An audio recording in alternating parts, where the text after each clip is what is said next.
তবে এজ বলতে বলতে এবং জাকির হাসান, এনামুল হক বিজয় তিনি বেশ সতর্ক ছিলেন সকাল থেকেই। ডানহাতি pacer Christian clerk,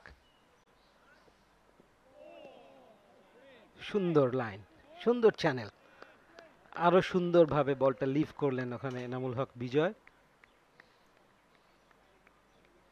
nicely leave.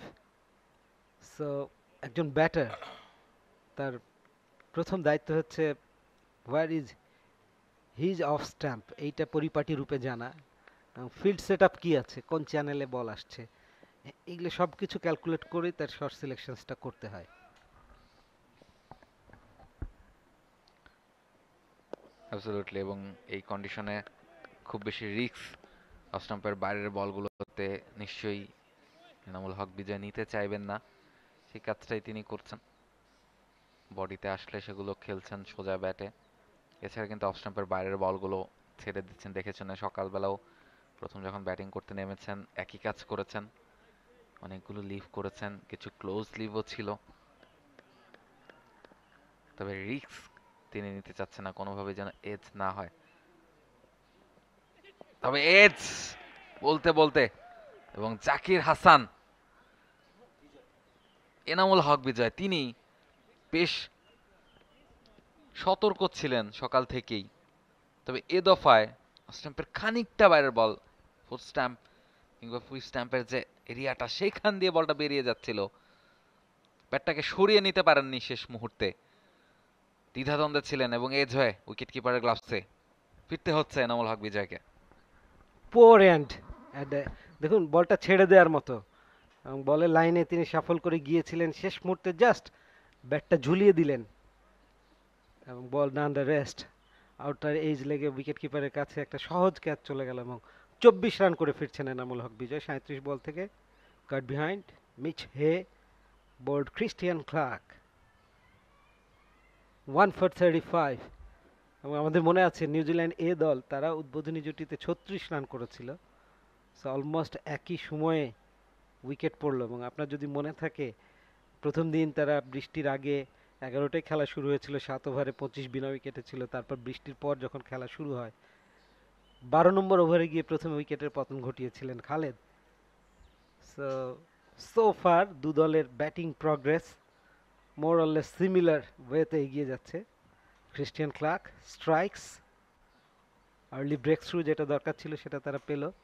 But এই মুহূর্তে সূর্য চকচকে রোদ বিলিয়ে দিচ্ছে, মধ্য দুপুর, ডে টু, পিচের যে কন্ডিশনস, এটা কিন্তু ব্যাটিংয়ের জন্য একটা আইডিয়াল সিচুয়েশন ফর শিওর। এবং এই সিচুয়েশনের ফসল ঘরে তোলার জন্যে অন মেরিট কোয়ালিটি ব্যাটসম্যানশিপটা প্রদর্শন করতে হবে ডেফিনেটলি বাংলাদেশ এ দলের ব্যাটিং লাইন আপকে। এবং যিনি এলেন নাম্বার 3 ব্যাটার মাহমুদুল হাসান জয়, সদ্য সমাপ্ত জিম্বাবুয়ে সিরিজেও ছিলেন, প্রথম ম্যাচটা খেলেছিলেন। 39টা ফার্স্ট ক্লাস ম্যাচে 1913 রান, 137টার বেস্ট, 4টা সেঞ্চুরি, 9টা হাফ সেঞ্চুরি আছে। কিন্তু এভারেজটা তারপরেও যথেষ্ট পুয়ার এই লেভেলে, অনলি 27। ফার্স্ট ক্লাস ক্রিকেটে অ্যাটলিস্ট অ্যারাউন্ড 50 ফার্স্ট এভারেজ না হলে তাকে উঁচু দরের ব্যাটার ভাবা টাফ। ইনসুইংিং ডেলিভারি, প্রথম বলটা সোজা ব্যাটে ডিফেন্স করেছেন সুন্দরভাবে। আমরা একটা পর্যায়ে আলোচনা করছিলাম যে নতুন বলে যারা টপ অর্ডারের batter, they have to be very positive from the word goes. নতুন বল যত দ্রুত ব্যাটে সুন্দরভাবে আসে, if you timed it well, gap খুঁজে পেলে, যেহেতু টেস্ট ম্যাচ ক্রিকেটে ফিল্ডাররা ক্লোজিং পজিশনেই বেশি থাকে, ফ্রিলি রান করার সুযোগ থাকে। এবারে বাউন্সার ডাক করলেন, সেই সুযোগটা নিয়ে স্কোর বোর্ডে দ্রুত কিছু রান করে ফেলতে পারলেন নতুন বলে, এবং একটা ভালো ফাউন্ডেশন জাস্ট দিয়ে দিতে পারলেই ওপেনিং স্লটে 50, 60 অর অ্যাবাভ একটা ওপেনিং স্ট্যান্ড হলে দলটা বড় স্কোরের দিকে এগিয়ে যেতে পারে। কিন্তু আজকেও দেখেন আমাদের বাংলাদেশ এ দলের টপ অর্ডাররা লিটারেলি ফেইল করলো। এনামুল হক বিজয়ের মতো inform batter, senior cricketer, experience campaigner যেভাবে আউট হলেন, দৃষ্টিকটু ছিল।